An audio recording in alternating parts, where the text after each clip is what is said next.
We work with quite a few different nonprofit organizations.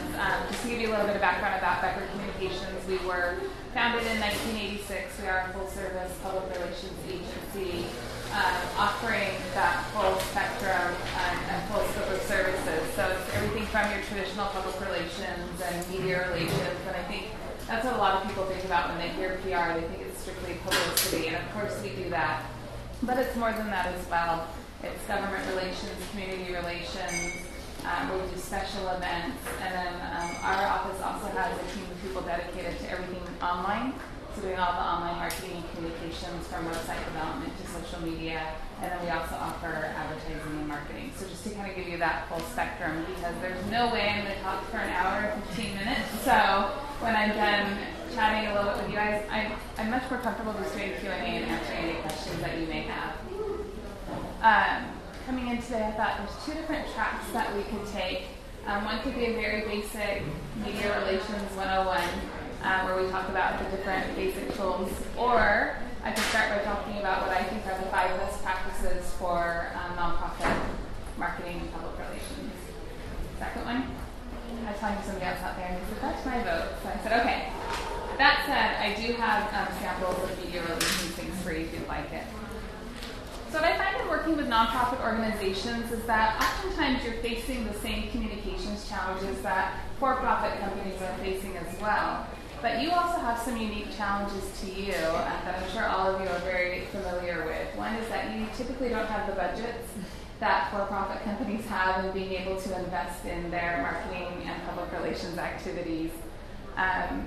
Something that we all face is a shrinking news window. There are fewer and fewer people in the media that we can be pitching stories to and securing, editorials on behalf of clients or on behalf of your organization.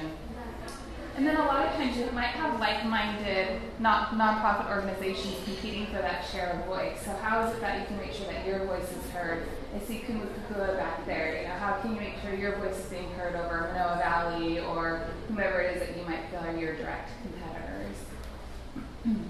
So the key we find is really being able to communicate your story and your message effectively to reinforce those existing relationships that you have with your staff, your clients, and donors, so that you can also broaden your reach to new audiences and then widen the spheres of influence. And so I thought we'd start by focusing on these 5 best practices, and then again, I'm happy to answer any questions that you may have. So best practice number 1 is be strategic.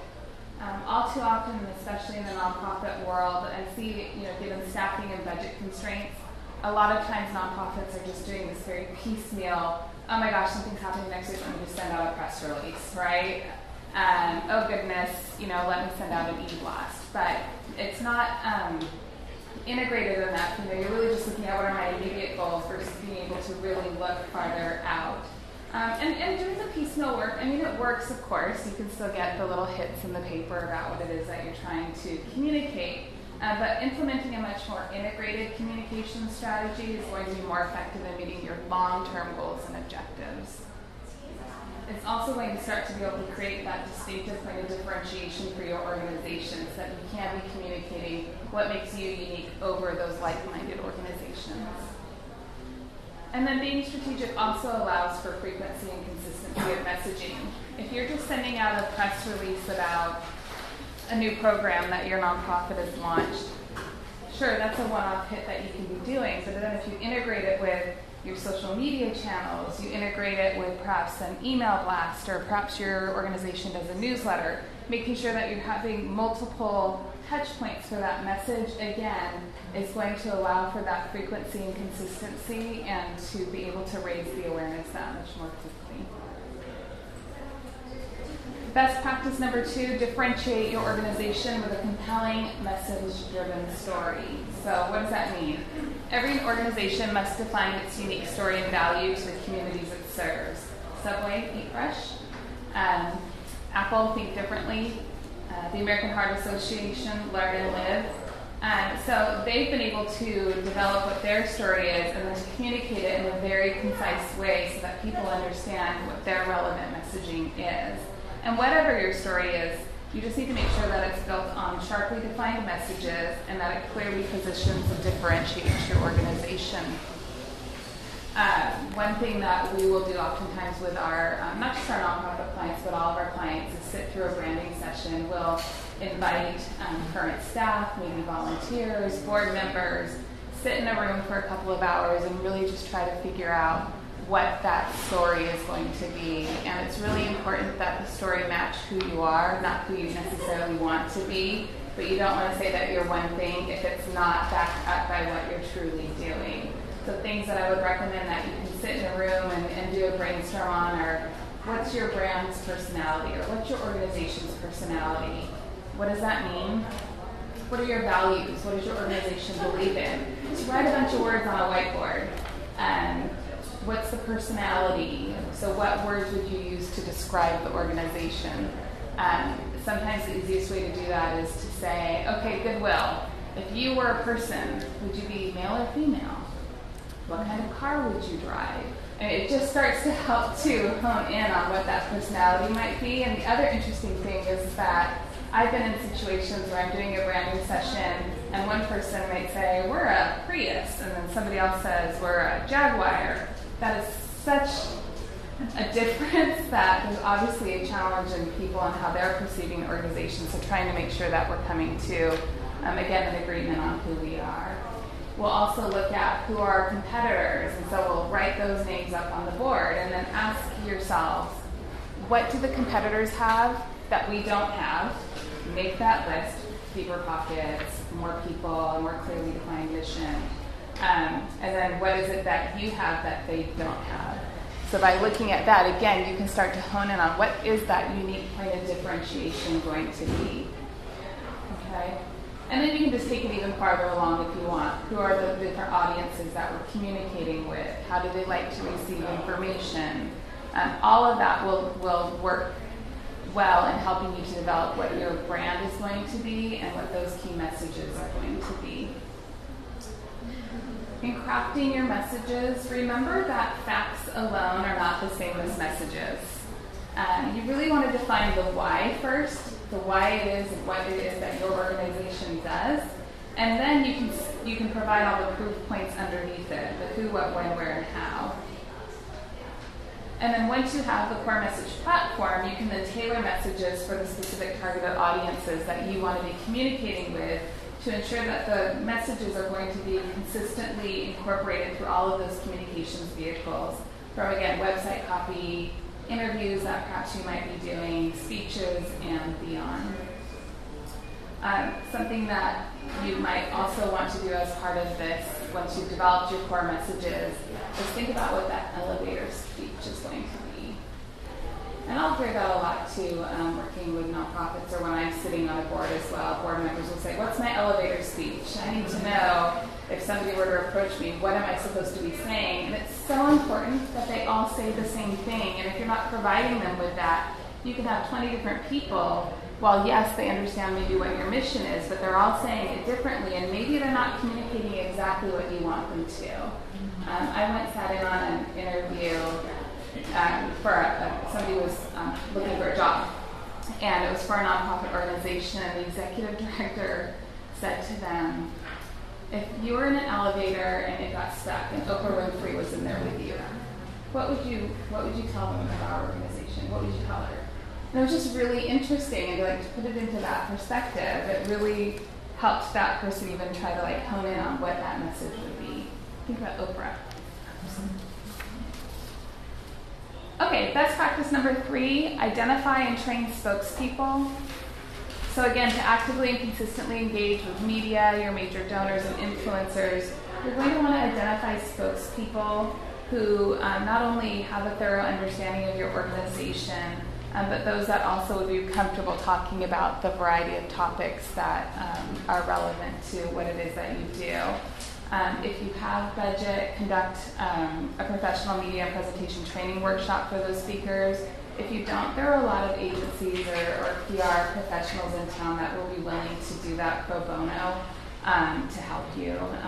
And it's a matter of just reaching out to them to see if they would be willing to do that for you. And that will just help those spokespeople really sharpen their messages, make them more comfortable with them, and ensure that, again, the organization's speaking with that one voice. And when you're looking at spokespeople, don't just look at people on your staff, but also look at, perhaps it's a board member or a volunteer, anyone else who you think is going to be effective in communicating your story. Best practice number 4 kind of goes back to being strategic, which we talked about in terms of number 1, but it's developing that integrated communications plan. You want to make sure that you're mapping out all of your communications activity, preferably for the year, before the year starts. And so a good way to do that is to look at your upcoming year, so 2015, and what major milestones will you be having during that year. Perhaps it's a launch of a fundraising campaign, or you have an annual gala. Anniversaries are also something that work really well to be able to build communications activities around. But start looking at in the year where those major milestones are, and then you can start building around it with your communications activities, slipping in when you're going to be doing press releases, your pitches, whether or not it makes sense to do a speakers bureau, what awards programs are out there. There are a lot of organizations in town that have awards programs for nonprofit companies or nonprofit organizations. Pacific Edge magazine will do their Business Achievement Awards every year, and they have a Best Nonprofit category. They also have Best Social Media, so if you're a nonprofit that does social media, you can also look at other categories. Pacific Business News has their annual Business Leadership Hawaii Awards, and so they also have categories for Best Community Leader, so perhaps for your nonprofit's executive. There are other ones too. Even look at your particular area. There could be national organizations that have awards that would be relevant to you. Here's a question. Is there a different strategy, like a different PR strategy, if you are an organization that's looking to overcome some bad, potentially bad PR in terms of how you go about, really, when it comes to, I equate that as issue management, and so if you know that there's a potential issue on the horizon, if you can be ahead of it, it's so much better. So we have, our standpoint, our approach is to be proactive whenever possible, because the first person that comes out with their messaging typically is going to win. And if you're not correcting any misinformation, people are just going to accept it as fact. So it's being proactive whenever possible, responsive, as needed. You really don't want to be reactive if you don't have to be, because reactive can come across as very defensive. But it is a little bit different in terms of, is it something that you can see on the horizon, or is it something that's happened and now you have to overcome it? It's just overcoming a lack of. It's not like it's nothing major that we're trying to overcome. It's just a lack of publicity, it's a lack of interaction that I don't want to. I'm sort of not compelled to just start fresh, but I at least want to acknowledge that I need to mend a few fences here. So that you need what? I need to mend a few fences. And I don't necessarily want to ignore the fact that those fences need mending. Okay. So, do they need mending publicly or with other organizations or? Both. Okay. Without knowing enough about it, I would think that you'd want to start with the other organizations first and rebuild that credibility or rebuild the communication with them. And then once that's in place, to then go out with more of the public. So I would start more of the internal and targeted external with those groups, and then go, once that's mended, go with the bigger awareness campaign. Does that make sense? Good. I have a question about how do you I don't know if it's overcoming resistance. So we have a small nonprofit. It's been around for 40 years. It has a great message. It's statewide. Some of our perhaps board and management is not as on board with the significance of social media. So they think it's great, we have a page, but we don't really have time to address it or integrate it into our overall communications plan. And we really need the buy buy-in from them to be able to spend the time and reach out and have support with that. I know there's lots of statistics and things out there, but do you come up against this at all, or what suggestions do you have for kind of making the case that no, this is totally relevant even if it doesn't translate right now into new members or donation dollars? It's something that we do here, and more so with nonprofits, because a lot of it's like, well, how am I going to get new donors? You know, can you fundraise through it? And you really can't necessarily fundraise through social media. But for us, the purpose of social media is to be able to reach new audiences. It's all about that engagement factor, engaging with your donors. Yes, they might not be giving through the social media outlets, but the purpose of that is to build relationships and then to get them to go to your website and then to take action and hopefully give that way. Statistics I find don't necessarily help, but to be able to show them the engagement, to be able to track the analytic part of it, to see people really are, like, this is important to them. And especially as you're looking at younger generation and younger people that you're wanting to cultivate, which right now, that's so hard for nonprofits, is you have a certain base of donors that, tend to age, right? And, like, how are you going to get the younger people involved? And these days, everybody's on their phones. Everybody, it's just so electronic, and I would also push that back with them. They need to do that thing.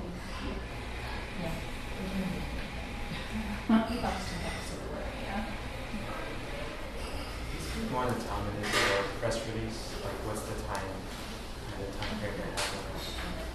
So for a press release, ideally you are going to want to send that out 6 weeks in advance.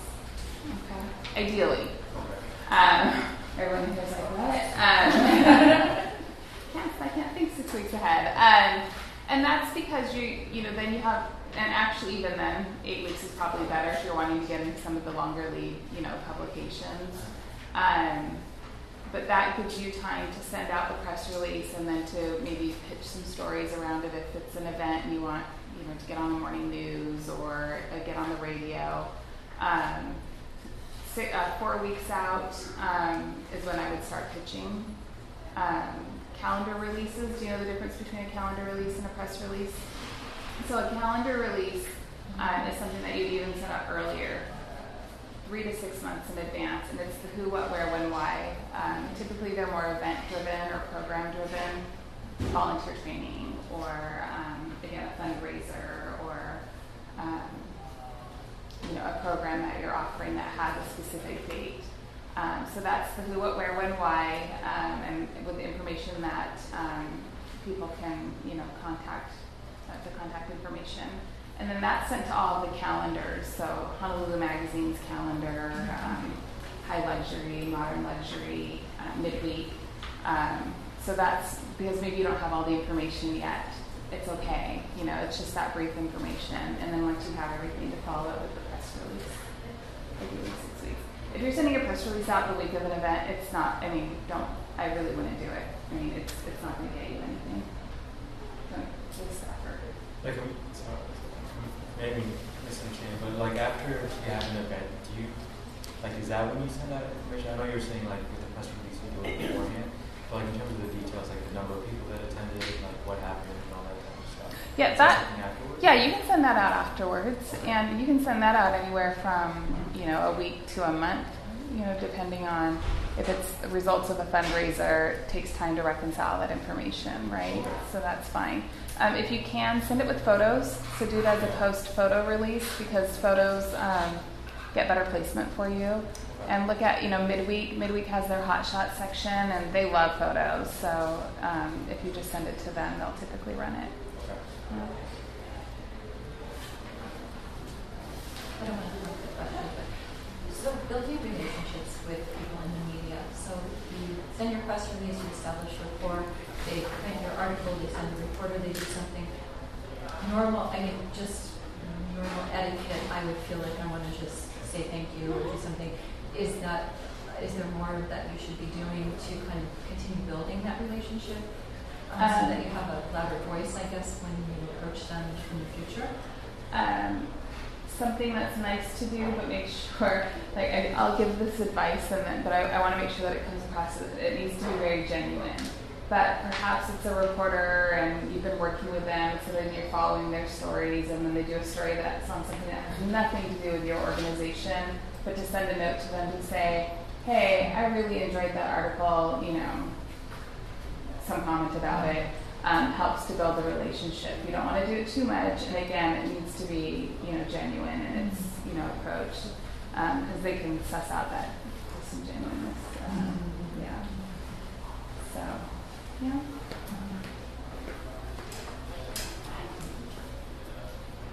We're in Q&A. Okay.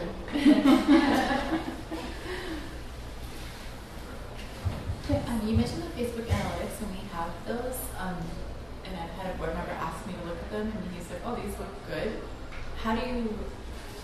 Is there a way, like, without an expertise, to look at those and say, oh, I should be sending these at a different time, or oh, this post did better because of that. Like, we have a huge disparity in some of our posts, where like things a day apart, they're kind of similar. One gets 400 hits and one gets 30, and I see that difference, but I don't know what the difference was. And so, is there like a method or like practical guide or a one sheet how-to on like what those mean? Such a better question for Will, who heads up our online office, but he'll tend to say that there are some industry averages, so that's something you can probably just Google in terms of what should that average engagement be. They say now that morning right before work and lunchtime are the new prime time, because that's when people are checking their Facebooks during the day. So those are good times to be posting. Although we did that, what was that thing that we did recently? Admania. Yeah, and they said Thursday nights were the best for posting on Facebook, and we were all. But actually, because I'm always all over Will. Okay. Not like that. The historic figures are the most important, I think, because what you need to do is look at what works for you. Because what works for another organization may not be what's traditionally going to work for you. So you have to look at your history, over time. So if you're tracking that information over time, you'll know, I peaked here, and it was because I posted this or something happened. Okay. So I'm just like creating like a grid that says like photo or no photo or morning or night, and just checking off what does better. Like I guess I'm looking like I can see the difference. I don't know what it means, or like what thing I should change. I don't know how to act on it. I guess I don't know what to change to do better next time. What you're doing on your social media, like if you're promoting an event and you have some kind of dialogue going on because of that particular thing you're talking about on social media, then you'll know that you had a peak and it correlates back to that particular event. And Victoria's point, don't just look at it for the month, so look at it for the year. So then you can see the little bar chart, right? Like, oh, June, like we had the most engagement. Why was that?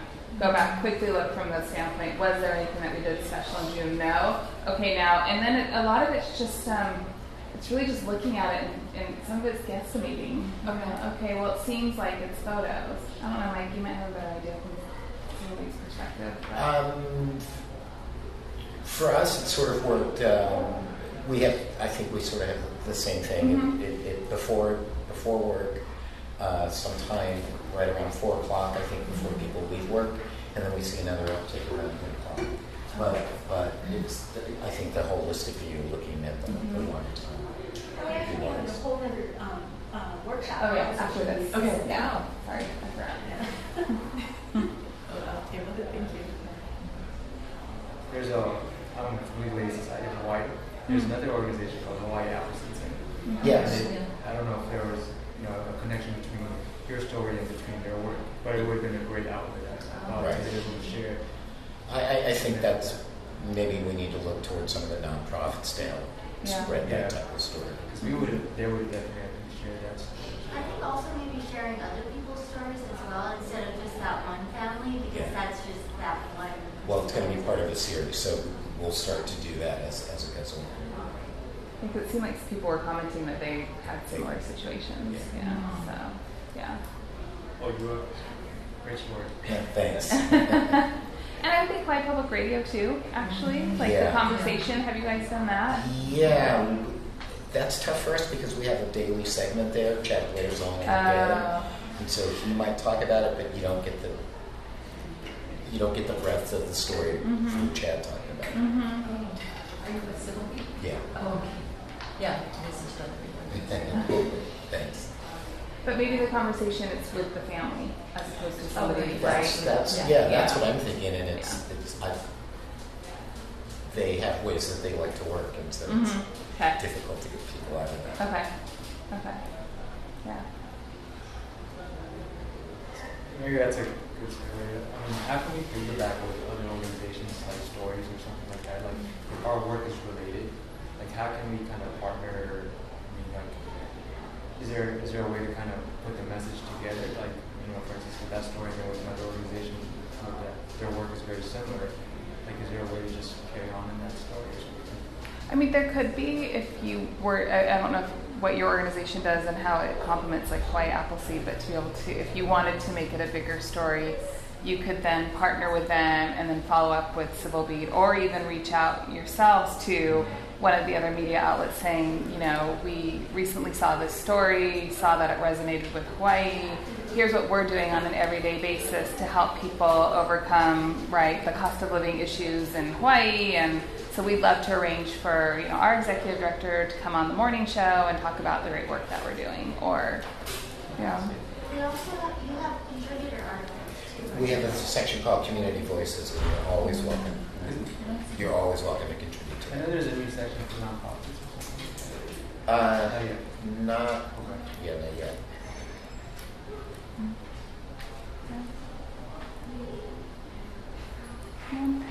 Midweek has their nonprofit column. I don't know if you guys are familiar with that, but make sure that you're taking advantage of that particular column. And they actually have an advertising space at the bottom of it that they'll give to nonprofit organizations.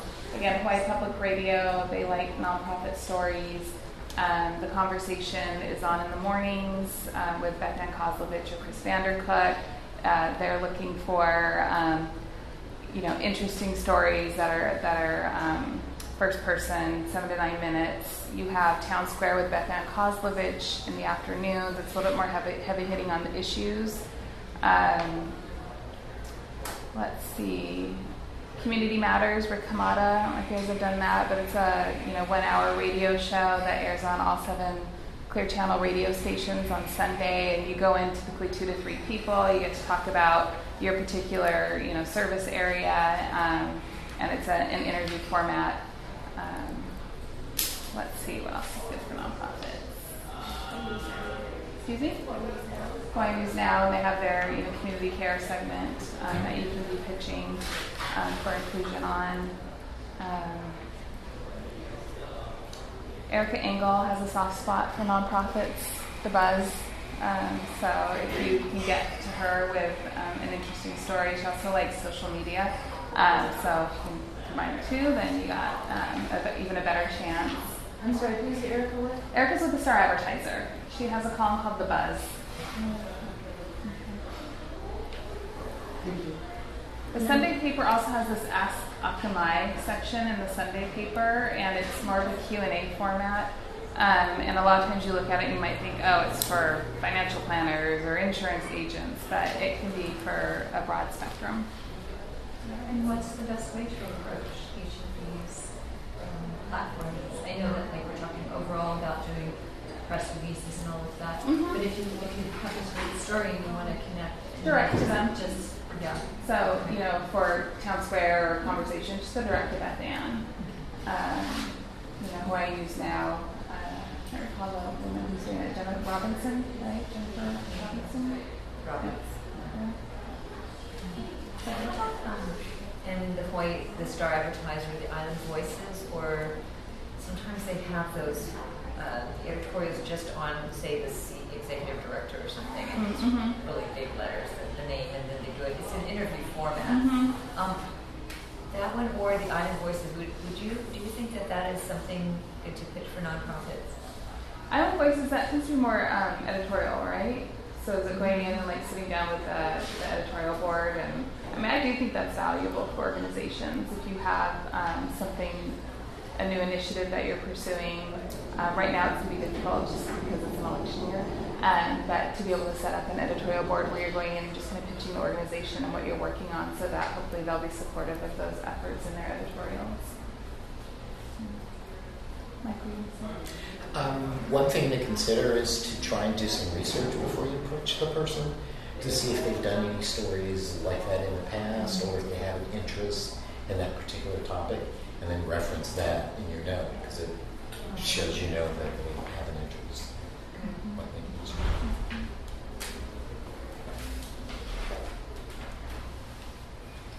So I'm asking all the questions. You know, what's the rule with pictures? You know, when you take pictures of people, like, do you have to get their, like, we have a photo release, so, like, do you have to take one specifically for each person, or if it's a group event? I really don't know how that works. It's so funny. I find actually nonprofits are more concerned about that than general. Why is that? I mean, we're legal. I mean, I get it if it's, with Office Society and HIPAA. I mean, obviously with certain things. But I mean, if it's you're out doing a fundraising race or a gala event and you're taking pictures, you don't need to get release forms to. I think the rule of thumb is if you're using those pictures for promotional purposes, like if you're going to gain from it, if you're making a sale off of, like for advertising or something like that, then you need to have, release forms and everything all locked up because they can come back and sue you for it. But if it's for media, Facebook posts. yeah, you don't still need that. Okay. Thank you. Involved in the confidentiality issues. Yeah. But and maybe that is why it is the nonprofit world, because My husband's agency just had a thing where they came in and took pictures of the children, taking pictures of the back of their head, and then they got told they could not do that. Even the backs of the heads, really? Because of the type program that the kids were in, and came back and said, Interesting. Because I would have actually thought that was okay if you can't identify it. So. But it kind of all depends. Yeah. It's only if it's identifiable. When I used to work for Star Siegel, we had an ad. They used the back of this guy climbing a wall or something. And people knew who it was? Huge lawsuit because the guy says that you can identify the back of his head. And Wow. Okay. there's all kinds of crazy stuff. Well, we do live in a very litigious society, so err on the side of caution. Yeah, and my husband works for a drug and alcohol treatment facility for youth. And you do have to be really careful. Yeah. Some parent looks and sees a picture and they recognize. They can easily tell it's their child. Yeah. PSAs, do you guys do PSAs? I mean, the radio stations have a requirement that they have to dedicate a certain amount of airtime to nonprofits. So, look at that as an opportunity to send out information about your organization. So do you send that out similar to the way you send out a press release as a PSA? Or No, there should be a copy in there. Yeah, there is. Yeah, okay. HBR sometimes will pick up and do a PSA just based on receiving a press release for something we've done, but is there a better way to directly request or pitch to them for that? I mean, for us, it's really trying to put it in the format that they like, and then just sending it to the PSA directors at each of the stations. Yeah. But you're right. Hawaii Public Radio will oftentimes just pick up. Yeah. And then some of the stations, I find Summit especially is really good at actually sending you records of when they actually run the PSA, which is nice. Yeah. So you get kind of an air check for that.